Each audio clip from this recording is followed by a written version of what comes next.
สบายดีทุกคนยินดีต้อนรับทุกคนเข้าสู่ซองมะลิมีโซแชนแนลพบกันมื้อนี้จะเอาข้อคิดดีๆจากหนังสือคินซึงิศิลปะแห่งการเยียวยาหัวใจและบาดแผลของชีวิตเชื่อว่าทุกคนต้องมีอดีตที่ผ่านมาเนาะที่เฮ็ดให้เฮาอาจจะฝังใจหรือว่าเป็นปมด้อยจนมาฮอดปัจจุบันซึ่งว่าเรื่องบางเรื่องก็อาจจะได้สร้างบาดแผลอันยิ่งใหญ่ซึ่งเฮ็ดให้เฮาบ่สามารถลืมได้เลยและมื้อนี้เราจะมาเบิ่งเกี่ยวกับศิลปะแห่งการเยียวยาหัวใจและบาดแผลของชีวิตจะมีแนวใดนั้นไปรับฟังนำกันเลยข้อที่ 1ทุกชีวิตต่างมีข้อบกพร่องบางครั้งการยอมรับข้อบกพร่องต่างๆที่เฮามีและนำออกมาแสดงอย่างเหมาะสมอาจเป็นสิ่งที่ดีและเฮ็ดให้เฮามีความสุขได้ข้อที่ 2การเบิ่งโลกในแง่ดีจะเป็นการช่วยเยียวยาจิตใจให้เข้มแข็งสำหรับตัวนี้เนาะค่อยเห็นดีเลยเพราะว่าการที่เฮาคิดดีหรือว่าเฮามีจุดประสงค์ในทางที่ดีหันน่ะมันจะเฮ็ดให้ความคิดของเฮาคิดไปในทางบวกแล้วก็มีความคิดสร้างสรรค์หรือว่าเปิดกว้างแล้วก็เข้าใจผู้อื่นหลายขึ้นซึ่งว่าการเบิ่งโลกในแง่ดีนี้เป็นเรื่องที่ดีหลายเนาะข้อที่ 3เรื่องราวที่เฮาพบบ่ว่าจะร้ายแรงต่อร่างกายและจิตใจเพียงใด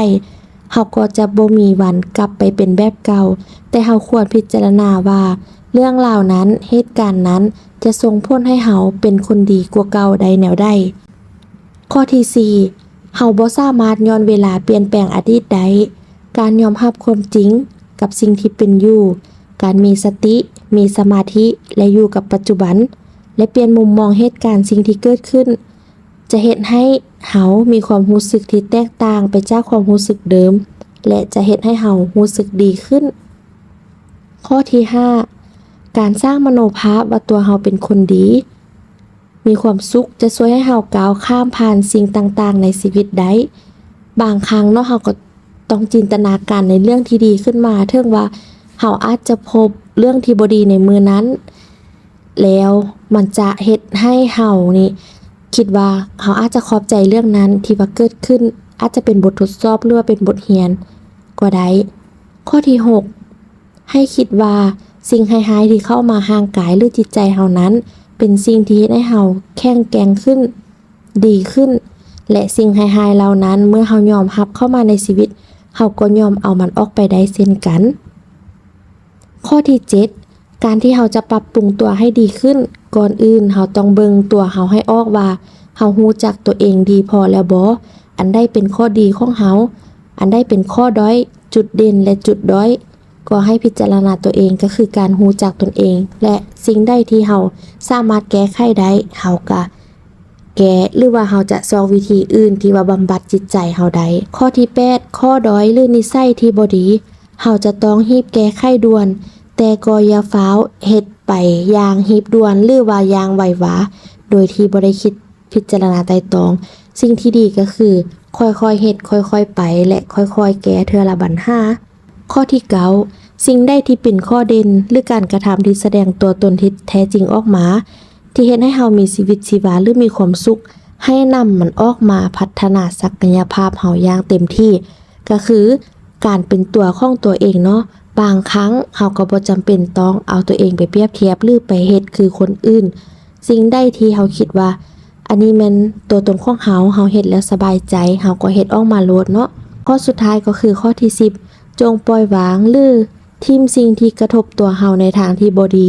และจะเฮ็ดให้ชีวิตเฮามีความสุขเนาะอันนี้ข้อยกตัวอย่างก็คือตัวอย่างคนเนาะสิ่งที่เฮาพบคันถ้าเป็นวัยเรียนก็อาจจะเป็นหมู่ในห้องเรียนเนาะที่ว่าอาจจะบ่มีความจริงใจต่อกันหรือว่าเขาเจ้าลิ้นนำกันเพียงหวังผลประโยชน์อย่างใดอย่างหนึ่งเนาะคันถ้าว่าสิ่งใดที่เฮาควรหลีกเลี่ยงหรือว่าเฮาบ่ควรคบต่อไปเฮาก็ควรหลีกเลี่ยงในกรณีที่ผู้ที่เฮ็ดเวียกแล้วเนาะถ้าเพื่อนร่วมงานเขาเจ้าแสดงสิ่งใดสิ่งหนึ่งหรือว่าพฤติกรรมที่เฮาบ่มักเนาะเฮาก็ควรจะหลีกเลี่ยงโดยตัวเฮาเองก็คือเฮาต้องหาวิธีแก้เนาะเพราะว่าเฮาบ่สามารถควบคุมพฤติกรรมของคนอื่นใดนอกจากตัวเฮาฉะนั้นแล้วปล่อยวางหรือละทิ่มในสิ่งที่ว่ามันบ่ได้เป็นประโยชน์แก่เฮาจักอย่างเลยเนาะ สำหรับ10ข้อคิดจากหนังสือศิลปะแห่งการเยียวยาหัวใจและบาดแผลของชีวิตก็หมดเพียงเท่านี้หวังว่าทุกคนจะเบิ่งโลกในแง่ดีหลายขึ้นแล้วก็ปรับปรุงข้อด้อยของตนเอง และพัฒนาตนเองทางด้านศักยภาพด้วยความเชื่อมั่นของตนเองที่มี และคิดบวกให้ตัวเองมีความสุขอยู่ตลอดเวลาสำหรับมื้อนี้ลาไปก่อนพบกันคลิปหน้าบ๊ายบาย